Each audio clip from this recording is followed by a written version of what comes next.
Salut tout le monde, on se retrouve pour une nouvelle vidéo et aujourd'hui je suis très content de tourner cette vidéo parce qu'on va parler d'un sujet qui me tient à cœur. Tout simplement, on va parler du pilote monégasque Charles Leclerc qui évolue maintenant chez Ferrari depuis une saison, et après avoir été recruté à 21 ans par Ferrari après une très belle saison chez Sauber, et ben je pense que ce serait temps d'analyser tout simplement sa première saison dans une grosse écurie, et je pense qu'elle a été réussie, mais on va voir quand même parmi plusieurs points sa saison tout simplement. Et moi je vous propose qu'on commence directement avec quelques chiffres pour analyser sa saison. Voilà, on y va tout de suite. Donc Charles Leclerc en 21 courses, c'est 2 victoires, 10 podiums et 7 pole positions dont 6 d'affilée. C'est un record depuis la saison 2006-2007, mais ça bat aussi le record de Schumacher de 2004 chez Ferrari qui avait aussi 6 poles. Donc on voit quand même qu'au niveau pole position sur un tour rapide, il est quand même difficile à prendre. Vous vous rendez compte, il bat quand même deux anciens records. Il bat Schumacher au nombre de pole position dans une saison avec Ferrari. Il bat le record de 2006-2007 du plus grand nombre de pole position d'affilée. Quand même, 6 pole positions d'affilée, c'est quand même une performance à faire. Et puis il y a deux victoires, deux belles victoires qui ont en plus un aspect émotionnel très fort. On verra ça plus tard dans la vidéo. Et puis quand même 10 podiums sur 21 courses. Ça fait un podium environ toutes les deux courses. Donc c'est quand même très régulier à seulement 21 ans. Et pour sa première saison chez Ferrari, c'est vraiment pas mal du tout. Ça l'a fait finir quatrième du championnat avec 264 points. S'il n'y avait pas eu une première partie de saison plus compliquée, il aurait peut-être pu jouer la deuxième ou la troisième place, sachant que Hamilton était beaucoup trop fort cette année. C'était un peu compliqué. Mais il aurait peut-être pu rivaliser un petit peu avec Bottas, pourquoi pas, pour finir deuxième. Donc voilà, j'ai résumé en quelques chiffres, vite fait, la saison de Charles Leclerc. Puis maintenant, on va passer aux différents points marquants de sa saison, parce qu'il y en a vraiment pas mal et ils sont vraiment très intéressants.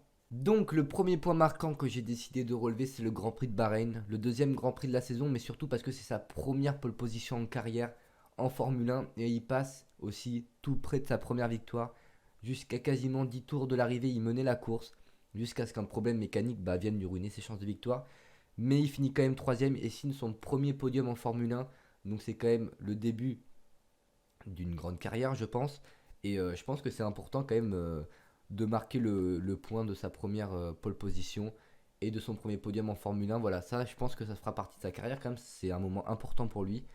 Et c'est une place où il finira ses deux prochains podiums, d'ailleurs, puisqu'il va finir troisième du Grand Prix de Canada et de France. Donc voilà, ses trois premiers podiums, il va finir troisième. Et puis voilà, pour moi, c'était le premier point, je l'ai trouvé plutôt important. Donc pour moi, le deuxième point marquant de la saison de Charles Leclerc, c'est le Grand Prix d'Autriche. Pourquoi le Grand Prix d'Autriche?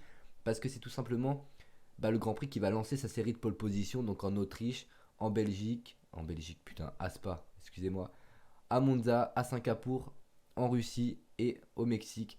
Donc il va signer 6 pole positions d'affilée, ça va impressionner forcément beaucoup de monde. Ça peut se comprendre d'ailleurs, mais c'est aussi parce que ça va être son meilleur nouveau résultat en Formule 1, puisqu'il va finir deuxième sur le podium et ça va devenir forcément son nouveau meilleur résultat en Formule 1 après ses trois troisième places. Et puis il y a aussi la bataille pour moi qui a enflammé le plus avec celle du Royaume-Uni la saison, c'est sa bataille avec Verstappen. C'est d'ailleurs là que Leclerc va comprendre qu'il peut plus se battre en course et qu'il faut qu'il se laisse moins faire.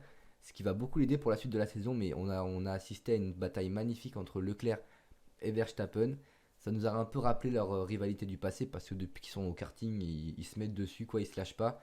C'était beau à voir, c'est Verstappen qui a réussi à prendre l'avantage cette fois-ci puisqu'il a gagné le Grand Prix.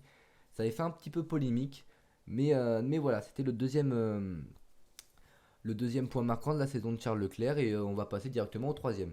Le troisième point, j'en ai parlé juste avant, c'est le Grand Prix du Royaume-Uni. Pourquoi? Parce qu'on va assister à la revanche entre Verstappen et Leclerc, et on va assister tout simplement à une superbe bataille entre les deux pilotes. Leclerc ayant compris qu'il pouvait plus se défendre et être un peu plus autoritaire, il va tout simplement moins se laisser faire. Verstappen, on le connaît, on va dire que même si l'autre se défend assez agressivement, c'est pas ce qui va l'empêcher d'y aller. Et du coup, ça va nous permettre de voir une bataille qu'on n'avait pas vue depuis très longtemps en Formule 1.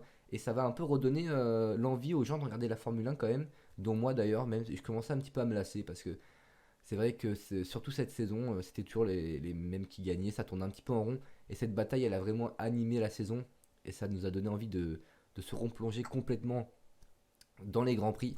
Donc voilà, forcément c'est très important. Et en plus, cette fois-ci, il prend l'avantage face à Verstappen, puisque Leclerc finit, si je me semble, je vais regarder là, il finit troisième, Leclerc, et Verstappen finit que cinquième. Donc voilà, il a pris en quelque sorte sa revanche. Il gagne pas encore, Mais il prend sa revanche sur Verstappen. Et comme j'ai dit, ça a donné lieu à une super bataille. Et puis les commissaires ont été assez cléments, ils les ont laissés se battre. Voilà, parce qu'ils ont bien compris que les gens, c'est ce qu'ils aimaient voir. Et donc je pense que même que ça soit au niveau psychologique pour Leclerc ou pour les fans de la Formule 1 et les commissaires, ça a été un tournant dans la saison parce que voilà, ça a permis. Les commissaires se sont rendus compte que deux pilotes pouvaient se battre sans forcément finir dans le bac à gravier, que les gens aimaient ça. Et puis voilà, quoi, c'est la course et que les gens ils regardaient la Formule 1 pour ça. Et en ce qui concerne Leclerc, bah, il a pris sa revanche sur Verstappen. Et on sait que l'ego en Formule 1 est très important. Bon, on va parler du quatrième point marquant de la saison de Charles Leclerc et c'est le GP de Belgique. Pourquoi? Bah forcément, il y a l'accident tragique d'Antoine Hubert, un ancien, comment dire ça, un ancien rival dans les catégories inférieures, mais surtout un ami. Donc forcément, ça l'a beaucoup touché, notamment, bah voilà, il était proche de sa mère, on l'a vu aller prendre dans ses bras sa mère. Il a gardé ce tag hein, derrière son volant, Rip Tonio. Donc forcément, ça l'a beaucoup touché. Et il voulait lui rendre hommage, comme il a rendu hommage à Jules Bianchi ou encore à son père, qui ont disparu également. Donc voilà, on le connaît, Charles Leclerc, lui, quand il a une idée derrière la tête, bah, il veut la réussir. Et son idée, c'était de rendre hommage à Antoine Hubert. Et il va le faire de la meilleure des façons, puisqu'il va signer la pole position, plus la première victoire de sa carrière. Donc à ce niveau-là, il ne pouvait pas faire mieux. C'était un magnifique hommage, il y avait beaucoup d'émotions pendant ce Grand Prix. C'était dur, enfin pas dur à voir, mais voilà, ça fait quelque chose quand même. Et, euh, et donc voilà, forcément, c'est assez émouvant, comme je viens de le dire. Et en plus, comme c'est la première victoire de sa carrière, ça fait quelque chose, quoi. Je veux dire, avec le contexte, bah forcément, il y avait beaucoup d'émotions pour Charles Leclerc, mais aussi beaucoup de retenue. Voilà, c'était pas de la joie, mais c'était de l'émotion d'avoir rendu hommage. Voilà, c'est ça que je voulais dire. Et je pense qu'il l'a fait de la meilleure des façons. Donc voilà, ça c'était le quatrième point marquant un peu moins heureux, on va dire, même si ça reste la première victoire de sa saison et qui rend hommage à son ami comme il l'a pu parce que voilà, il pouvait pas faire beaucoup plus. Donc voilà, on va maintenant passer au cinquième point qui lui, vous allez voir, est un peu plus joyeux. On va maintenant passer au cinquième point de la saison de Charles Leclerc et pour moi et pour tout le monde, c'est le plus beau point de sa carrière pour l'instant, on va dire, bah parce que c'est tout simplement sa victoire au Grand Prix de Monza. Une émotion incroyable lorsqu'il passe la ligne d'arrivée. Il hurle de joie dans son casque, forcément devant les tifosi. Leclerc, depuis qu'il est tout petit, il est chez Ferrari. Ferrari, c'est sa deuxième famille. Et je pense que c'était ça. Forcément, c'était le plus beau moment de sa saison avec la Belgique. Enfin, vous m'avez compris, important, je parle. Et je pense que ce sera un des plus beaux moments de sa carrière, quoi qu'il arrive. Parce que remporter pour sa première année chez Ferrari, bah, tout simplement la course à Monza devant les Tifosi, sachant que ça faisait depuis 2010 et Fernando Alonso que c'était pas arrivé. Forcément, il y a eu une grosse émotion à l'arrivée. Et voilà, on entend ces cris de soulagement. Enfin, c'était très, très émotif aussi avoir ces cris de soulagement. Ça fait plaisir d'entendre un pilote qui est aussi content de gagner des courses parce que on avait un petit peu l'habitude, même si Hamilton par exemple est content de remporter des courses, ça fait longtemps qu'on l'a pas entendu comme ça hurler dans son casque. Voilà, là on sentait un pilote qui avait vraiment envie de gagner, puis il y a eu une bataille jusqu'à la fin avec Bottas. Honnêtement, étant fan de Charles Leclerc, faut le dire, j'avais un petit peu peur que Bottas nous gâche un petit peu le plaisir parce qu'entre nous on voulait tous que ce soit Leclerc qui gagne parce qu'on savait l'engouement que ça allait avoir, l'émotion qu'il allait avoir. Et Bottas n'a pas lâché Leclerc jusqu'à la ligne d'arrivée puisqu'il finit à moins d'une seconde. Donc voilà, il y a eu une pression énorme sur les épaules de Charles Leclerc. Mais voilà, je pense qu'il a réussi un des objectifs dans sa carrière en Formule 1, je pense, hein, en étant honnête, de gagner à Monza devant les Tifosi chez Ferrari, en plus dès sa première saison.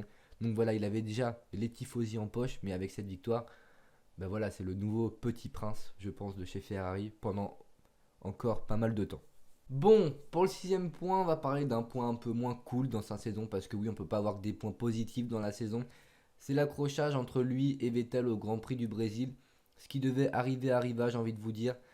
Après quelques accrochages, on va dire, en interne, c'est-à-dire que de base, Vettel était pilote numéro un et Leclerc pilote numéro 2. Sauf qu'au vu de la saison des deux pilotes, bah, c'était plutôt l'inverse. Sauf que Vettel ne voulait pas perdre son statut de numéro un chez Ferrari, il l'a bien fait comprendre, surtout en interne. Et bah, Leclerc, c'est un petit jeune fougueux, quoi. Il avait envie de prendre cette place de numéro un. Il y a eu des consignes d'équipe données qui n'ont pas forcément plu à tout le monde, que ce soit à Leclerc, aux spectateurs ou même à Vettel. On va prendre l'exemple tout bête du Grand Prix de Singapour, où tout le monde pense que comment dire, pardon, Ferrari a laissé passer, a laissé gagner tout simplement Vettel pour lui redonner confiance. Voilà, c'est ce qui n'a pas plu forcément à Leclerc. Et puis voilà quoi, ils se sont accrochés tout seuls, hein, comme des grands, ils ont eu besoin de personne pour s'accrocher. Ça a pas fait rire Ferrari du tout, hein, on va pas se mentir, c'était un petit peu la honte. Par contre sur les réseaux sociaux, bah ça a bien rigolé, ça s'est bien foutu de la gueule de Ferrari. Ça peut se comprendre, hein, deux pilotes qui s'accrochent comme ça dans une ligne droite. En plus sans aucune raison, voilà, ils étaient bien positionnés, ils auraient pu ramener des gros points. Et ils s'accrochent comme ça au lieu de faire comme deux bons coéquipiers, quoi, voilà, de pas trop se chercher, de se dépasser à un moment un peu plus propice. On ne sait pas de qui est la faute, voilà, on va dire que c'est du 50-50 parce que même en regardant les replays c'est un peu compliqué. Mais voilà, c'était aussi un des points un peu compliqués de la saison de Charles Leclerc, même si ça lui a pas beaucoup modifié son incroyable saison. On va pas retenir, ce qu'on retient c'est sa magnifique saison, ses podiums, ses victoires, son enchaînement de pole position magnifique. Voilà, sa première saison chez Ferrari est de toute façon réussite.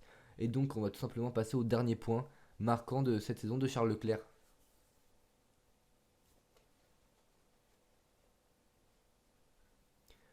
Pour le dernier point, on va parler un petit peu plus argent, on va parler business, puisqu'on va parler du renouvellement du contrat de Charles Leclerc, qui a été signé le 23 décembre 2019, donc c'est à son petit cadeau de Noël, voilà. Il va être lié avec Ferrari pardon, jusqu'en 2024, et il va gagner 3 fois plus qu'avant, puisqu'il va gagner 9 millions d'euros ou de dollars, je sais pas, je pense que c'est d'euros par an. Donc, mis à part l'argent, je pense que c'est un très bon deal pour les deux équipes. Ferrari est une top team. Leclerc est un top pilote, il ne pourra pas trouver mieux ailleurs. Inversement, c'est pareil pour Ferrari. Et puis de toute façon, moi je vois pas Charles Leclerc aller dans une autre équipe que Ferrari, je l'imagine pas du tout. Voilà, pour être franc, je ne le vois pas du tout autre part que chez Ferrari, à part si Ferrari s'écroulait du jour au lendemain. Mais voilà, si ça reste une top team, je pense pas qu'il partira de chez Ferrari parce que tout simplement c'est sa deuxième famille. Et puis c'est une façon de rendre hommage à Jules Bianchi qui, comme il l'a toujours dit, pour lui c'était Jules qui méritait ce baquet chez Ferrari et qui veut lui rendre hommage en pilotant chez Ferrari. Donc bien sûr il lui a bien rendu hommage par exemple en partant le Grand Prix de Monza, mais je pense que il veut être champion du monde avec Ferrari et c'est l'objectif ultime de sa carrière tout simplement. Bon bah comme j'ai dit juste à l'instant, qu'est-ce qu'on peut lui souhaiter pour l'avenir? Bah pour moi personnellement, comme je kiffe le pilote, eh ben, j'aimerais qu'il soit champion du monde l'année prochaine, ça serait beau je trouve. En plus c'est un pilote francophone, ça changerait en plus un petit peu des années précédentes où c'était tout le temps, bah ça a été pendant, ça fait peut-être 6 ans si je me trompe pas que c'est Mercedes qui est champion du monde, que ça soit constructeur ou pilote avec Hamilton et Rosberg, donc ça amènerait un grand bol d'air frais même si Hamilton reste un très bon pilote qui est très sympathique. Voilà, on aime bien le changement en Formule 1. Puis comme j'ai dit, il est jeune, c'est un Français, pas un Français, attention, c'est un francophone, voilà, parce qu'il est monégasque. Et ça, j'insiste dessus parce que il y a beaucoup de médias qui disent le pilote français Charles Leclerc, voilà, parce qu'il fait de bons résultats alors qu'il est monégasque, il est juste francophone. Et c'est pas parce qu'il parle français qu'il est français, voilà, parce que c'est un truc qui m'énerve un petit peu. On va pas se mentir, je vais pas m'énerver, mais voilà, il est francophone, il est même lui, je pense que il se considère pas comme français, mais bien comme monégasque. Donc voilà, c'est le pilote monégasque. Donc voilà, moi je veux juste qu'il soit champion du monde, ça me ferait super plaisir. Je pense que ça ferait plaisir à beaucoup de personnes parce que c'est un mec cool, quoi. Voilà. En plus d'être un bon pilote, il est hyper sympa, voilà. C'est une belle gueule et puis c'est un très bon pilote. Donc je pense que c'est tout ce qu'on peut lui souhaiter pour l'avenir. Bon voilà, la vidéo du récap de la saison de Charles Leclerc est finie. J'espère qu'elle vous aura plu. Si c'est le cas, n'hésite pas à t'abonner, à liker la vidéo, même à commenter, à me dire ce que t'en penses, voilà, à me poser des questions, peut-être à me dire quoi améliorer, parce que je sais que c'est pas parfait. Même discuter de Formule 1, comme je l'ai dit, ça me ferait hyper plaisir parce que c'est un truc que je kiffe. Donc voilà, ouais, nickel, je pense que j'ai tout dit. Donc je pense que la prochaine vidéo sera soit la suite de la carrière manager sur FIFA 20 avec Arsenal, ou alors peut-être une autre vidéo bilan d'un club de Ligue 1. Je sais pas encore, honnêtement, je suis un peu dans le flou. Peut-être même une vidéo sur la Formule 1 en fonction, je verrai. En tout cas, ça sera sur pardon, soit sur le foot, soit sur la Formule 1. Donc voilà, j'espère que la vidéo vous aura plu. Comme j'ai dit, en tout cas, moi je vous fais de gros bisous. Je vous retrouve pour une prochaine vidéo. Je vous souhaite une bonne soirée ou une bonne journée. Ça dépend quand est-ce que vous regardez la vidéo, tout simplement. et je vous fais de gros bisous.